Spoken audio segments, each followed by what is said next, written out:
that my filly wouldn't have won. If you put a vote on the race course, it might have been different, but the people that sitting in the room make the decision, and you have to respect that, and it's up to the owners and Richard Hannon to decide whether to appeal or not. Would she have definitely won if they went quicker early? It's irrelevant, the pace. I don't mind about the pace. I was beside the winner at the furlong pole, and the proof of the putting that I was beside her is because I got a belt in the face. If I was behind her, I wouldn't have got a belt in the face. And I've travelled the last furlong 0.5 seconds quicker than the winner, and I haven't won. So she'll be back though, because she's clearly incredibly talented. We've already seen that, and once again she's painted herself in a good light. She has, yes. She's done everything right, and she just found it very difficult to get by the horse that was coming across her, and she also got 2 belts in the face. Doesn't help. Thanks for your thoughts there, Richard. Just very quickly, your best chance today? I hope I've ridden winner by the time the last race comes, but he is my best ride today. Thanks, Richard. Thanks.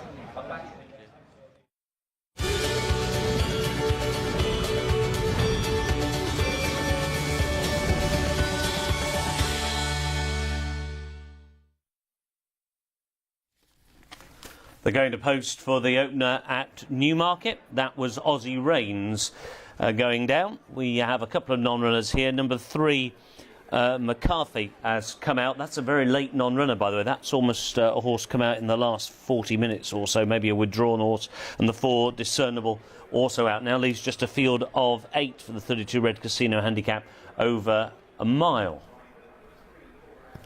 11-4 the field. Defendant for Sir Michael Stout and Ryan Moore, the 11-4 favourite. 7-2 Princess Trust. It's 5-1 Muharib. 7-1 Jammy Guest. 15-2 Stepping Ahead. 9-1 in from 14's Law Enforcement, already won over this course and distance. 9-1 Aussie Reigns, and the outsider at 22-1 is Steel River. Yeah, just news firstly on McAfee. What happened was myself and James actually popped over to the pre-parade ring to take a look at a few of these, and I saw McAfee was warm but actually quite relaxed. He was one of the last horses in the pre-parade ring at the time we went in, and prior to us getting there, he had become very fractious in the preliminaries in the pre-parade ring. During the time he was getting saddled, he is a horse that's been ponied down to the start plenty of times before, and he isn't the easiest type. Due to his antics in the pre-parade ring, the decision was taken to withdraw him, so he won't be running, and that goes with number 4, Discernible, who was a non-runner at the start of the day. Turning our attentions to the race and the horses that will be lining up, and we'll start with the horse in shot, Defendant, who's run over 7 furlongs recently, but back over the mile today. Yeah, Sir Michael Stout won this with Albacil and South Atlantic in the last sort of 10 years, and this is another progressive colt, Defendant. The dam's related to Danehill, and he could well be a class animal when all is said and done. And his latest run, when 3rd to Glen Moss, was a good one, except he took a long time to respond. His head came up under pressure a little bit, and he didn't really make inroads into the winner's margin until very late in the piece. And so that was over 7. Today's mile will suit very well. And that race at Doncaster on that day was the fastest of 3 races over the 7 furlongs. So it was a good speed figure that day. It's definitely a well-handicapped horse, and the step-up in trip will suit. Princess Trust is a horse I know you're quite sweet on the chance of. Richard Hughes just mentioned in his comments there a slight worry about the ground. Well, this horse is going to come into his own over 1.25 miles. His dam Lost Wonder is by Galileo, is related to a 1.25 mile horse. The dam, although she was disappointing, ran the fillies mile, so it's a staying pedigree on the dam side. The Queen's horse here was very impressive over course and distance, beaten a horse called Endless Credit, a Luca Comani trained colt, who's since been the winner of a maiden himself. And Princess Trust just never came off the bridle that day. It was very impressive. He did get the run of the race, as you'll see here. But just look, I think it was Pat Dobbs on the day, he just never had to move. And it was hugely dominant, wasn't it? Yeah, and a mark of 88, I think, underplays this horse's potential. Very fast ground. Look at the way he moves. He's quite a powerful mover. I don't think he wants really firm ground. I don't think Defendant does either. So he's a very, very interesting horse. I like him a lot. And I think he's going to be rated at least a stone higher than this when he's finished his improvement. But you think his future will lie over further in time? I'm absolutely certain he's a 1.25 mile horse in the making, yeah. But today he's still good enough to win off this mark, in my opinion, over a mile. What do you make of the claims of Muharib? He won't sort of see the back end of McAfee anymore, which he has recently, and that was actually a decent run. Yeah, it's notable that in his 2-year-old form, he beat yesterday's winner Indignant in his maiden and made his 3-year-old reappearance at Doncaster, where he ran pretty well behind Intrigo, who's a progressive horse of Hannon's. That was a career best from Muharib. Back at Kempton last year, over today's trip, that's the only time he's taken it on before, he was beaten by the stablemate Catamountain, who we'll see later on, who's a real stayer. And he clung to Catamountain well enough to say that he will be suited by a mile. I thought at Doncaster, when he came over to the stand side, I thought he shaped as if he needed the run. I thought he shaped as if the ground was too soft for him. And of all the principals in the market here, this is the horse that will most like firm conditions. We'll move on to Jammy Guest now, because George Modeston ran the horse in the Jersey. He was rated 84 before the Jersey. He's been hiked up in the weights. He wasn't beaten all that far, and he's now racing off a mark of high 90s, 96, I believe. He's a 13-2. He had a confidence-boosting win at Lingfield. He was well backed on his debut. He's a horse that is quite highly thought of within the Margesson camp. Do you reckon he's kicking himself for running in the Jersey? Well, he should be, because he's gone up £12 for that. And if he was in here off his old mark, then he'd be something to bet on. He'd be bottom weight. Instead of which, he's nearly top weight with 9 stone 3 to carry and a mark of 96. But if you can't win it if you're not in it, and so who blames George for having a crack, as he did yesterday with the Duchess of Cambridge winner Lucky Crystal, and that came off. But Jammy Guest's effort in a good race didn't come off behind Gale Force 10. We'll see how he gets on off 96 here. It's a bit of a guess. Stepping Ahead is going to need to return to the form he showed 2 runs ago, because he was disappointing last time out at York. He ran as flat as a pancake that day. He was subject to a routine test. In one of his earlier races, I think it was his maiden win, he was sweating. And he can be free in his races, so he's not exactly straightforward. And he's got something to prove after that disastrous run at York. There's money for Law Enforcement, who is a Group 1 winner. Yes, that's right. As a 2-year-old. In Italy. He won in Italy, yeah, and he received only a mark of 105 for that, though. So your market leader in the first is Defendant, once again calling them home here for the final day of the Piper Heidsieck July Festival. We can say a very good afternoon to Richard Hoyles. Good afternoon, Ollie, and it is a scorcher, as I'm sure you're finding down there. I'm sure you're finding at home as well. So settle back, enjoy some quality action today up and down the country. The last one forward for our opener will be Jammy Guest for the 32 red Casino handicap. Jammy Guest just not quite straight at the moment before being moved into the stalls. The outside stall of stall 10 with the stalls positioned on the stand side, again as they were yesterday. Tended to come up the middle yesterday and indeed on day 1, so they're off and racing for the first event of the day. Jammy Guest jumps out to the left, and once again they're shunning the near side rail and heading right up the middle of the racecourse, where Prince's Trust, in company with Stepping Ahead, set an even pace. In third, Defendant's Pink Cap, just ahead of the blue of Muharib. Steel River settles in midfield.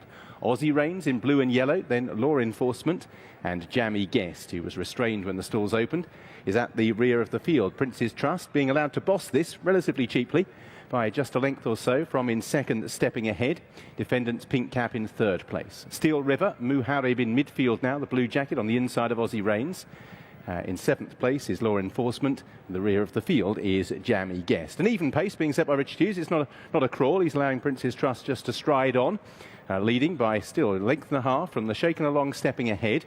Defendant's Pink Cap is in third place. Steel River in the centre of the next trio with Aussie Reigns and Muharib, then Law Enforcement and Jammy Guest. So out in front, Prince's Trust leads by half a length or so. From in second, Stepping Ahead. Defendant for the first time is pushed along Pink Cap stand side. Aussie Reigns towards the right. Law Enforcement's trying to make some ground. Out in front, Prince's Trust held together. Defendant taking time to get there. Muharib in the blue, and the action developing near side with Stepping Ahead. Over on the far side, they are struggling. It's Muharib in the blue and Defendant who move on together. On the far side, Law Enforcement's making good ground over there as well. Law Enforcement far side, Muharib near side between the pair. Defendant, Law Enforcement out in front for Dane O'Neill. As coming home strongly still is Muharib. The angle unwides with Law Enforcement in front. From Muharib, Defendant was third, Stepping Ahead was fourth. He had a Group 1 win to his name as a juvenile, and Law Enforcement, after being beaten a long way in the Britannia, has come back with a bang to win down the centre of the track, with Muharib racing stand side rail, finishing second. Defendant also involved in the finish. The disappointment of the race was Prince's Trust, who just didn't seem to let himself down in the ground after having an easy time of it up front. But it was a smart turn of foot shown by Law Enforcement to win. Well, these runners have come home with big gaps separating them, and that should not have happened after a slow early pace. And to me, that's at least some evidence that conditions are a determinant here this afternoon. It's firm ground. Look, second from left, Defendant. I talked about the danger of the ground to him, and he's hung on it. He really won't let himself down. Even worse was Prince's Trust, the Queen's horse, who has a powerful action and ran disappointingly. And look at the yawning gaps between first and second and third, considering that this race was run at a very slow early gallop. I said that Muharib was the horse with the best fast ground action. He ran really well, and Law Enforcement was three times a winner on really quick ground as a 2-year-old, and had been running on softer conditions once this season. So this was really a case of the horses that handled extremely fast conditions coming to the fore. Off a slow pace, Muharib, the eventual second, sat fourth last. Law Enforcement, the eventual winner in the black and yellow, sat second last. Yeah, and so that should have been a significant disadvantage. The pace didn't pick up too far from home. Sometimes in slowly run races, the leader gets away with a soft 2 or 3 furlongs, but then the jockey goes and quickens too far from home. Well, Richard Hughes did not do that. He rode a perfect race if he was going to win it, but he had no horse underneath him in the closing stages. Same Ryan Moore, who tracked the tepid pace on Defendant, pink hat, but Defendant started to hang as soon as Ryan got after him. And behind that, the race kind of fell apart, and the principals, as you quite rightly say, are anchored second last and third last, both going well. Mikhail Barcelona rode a good race here. He was one of the first to react to the fact that they hadn't gone very fast, and he brought his horse over to the stand rail. But in the end, Dane O'Neill on Law Enforcement had too much horse, despite having a really bad trip. The winner won easily. So the sectionals would lend us to believe that horses out in front are favoured. The fact is that they just haven't been able to let themselves down in the ground. The sectionals can never tell you that horses are favoured. What they can tell you is how the race was run. Sometimes there's a myth procreated, which is that the best place to be in a sprint is in front. It's not. In a slowly run race, the best place for a jockey is to be on the back of a sprinter. Yeah. Because what happens is those very fast fractions at the end of the race put the emphasis on speed. And a stayer, even when he gets the run of the race, and that could also have been a factor in the defeat of the Queen's horse, although was beaten too far out really to say that. But sometimes a stayer will get an easy lead but still be comprehensively outpaced. We shouldn't forget that this horse is a Group 1 winner, albeit a fairly weak Group 1 in Italy, but a Group 1 winner nevertheless, and he's back in the winner's enclosure as a 3-year-old, and he wasn't unbacked in the market. Let's get the SPs and Mark. Winner returns at 9-1, Law Enforcement for Richard Hannon and Dane O'Neill. Second was Muharib at 9-2. Third, Defendant, the 3-1 favourite. The winning distance a length and a half. A reminder, there was a withdrawn horse in that race, number 3, and non-runner number 4 and 8 ran. The winning time 1:37.61. That's 1.6 above the standard. We're now off to Chester. They're at the start for their first